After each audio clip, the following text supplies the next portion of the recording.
সরকার আমরা জানি যে বাংলাদেশ একটি কৃষি প্রধান দেশ। কৃষি হচ্ছে আমাদের একমাত্র প্রধান অর্থকরী ফসল। কৃষিকাজ থেকে আমাদের প্রচুর অর্থ উপার্জন হয়ে থাকে এবং আমাদের খাদ্যশস্যে স্বয়ংসম্পূর্ণ হওয়ার পেছনে এই কৃষক, এই আপনাদের অবদান সবচেয়ে বেশি, যারা মাঠে ফসল ফলাচ্ছে।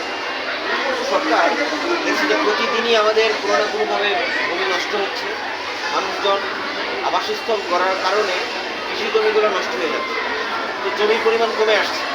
1971 সালে আমাদের যে জমি ছিল, চাষযোগ্য জমি ছিল, আজকে সেটা নেই, কমে গেছে। তাইলে কিন্তু মানুষ তো বাড়ছে, আমাদের বেশি বেশি খাওয়াতে হচ্ছে।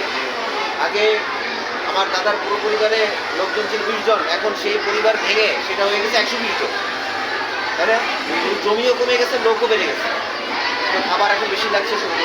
এই কারণেই সরকার এই আপনাদেরকে ইউরোপসি উচ্চ ফলনশীল এই উচ্ছি জাত আর কি বিভিন্ন ধরনের ধান বীজ দিচ্ছে, যেটা দিয়ে উনি আপনাকে যেটা বললো যে আপনাকে একটা নিয়মের মধ্যে দিয়ে যেতে হবে, 30 দিনের মধ্যে জানাটা তুলতে হবে, মানে বীজটা তুলতে হবে, যেটা আপনাকে লাগাতে হবে, যেন হচ্ছে আপনি ভালো ফসল পাবেন।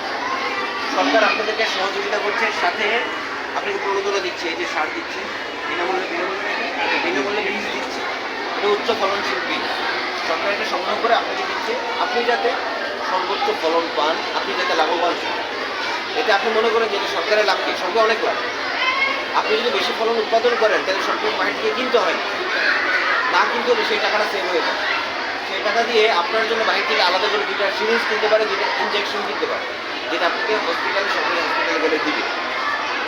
যদি চাল বেশি কিনতে হইতো বাহির থেকে, তাহলে কিন্তু এই ইনজেকশনটা পাওয়া যেত না, পরে আপনাকে বিনা ট্রিটমেন্ট পাইতেন না। এই কারণে সরকার আসলে এই লাভটা হিসাবে